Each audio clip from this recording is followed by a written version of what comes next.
Partita la prima serie, 200 metri d'orso assoluti maschi. Il record della manifestazione del 2016 in una tappa di Pesaro, Jacopo Bietti, 2:01:99.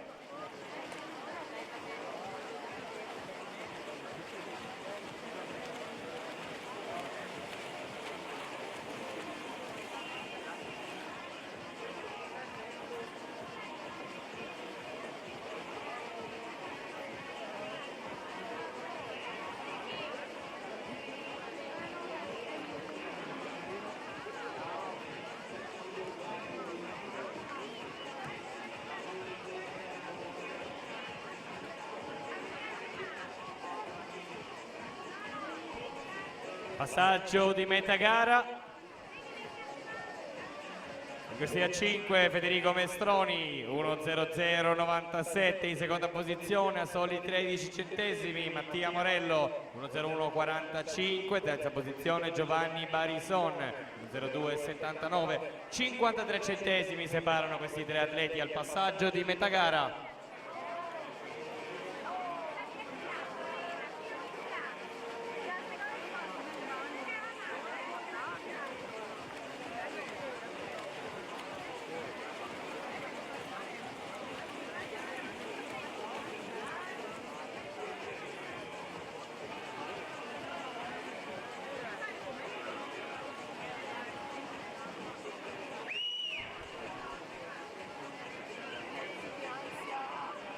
Ultime bracciate di questa prima serie, 200 metri d'orso assoluti maschi.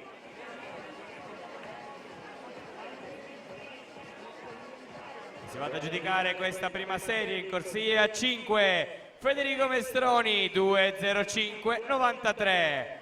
Arca Team in seconda posizione sale Alessandro Mastrangelo, 2:08:85. Terza posizione per Mattia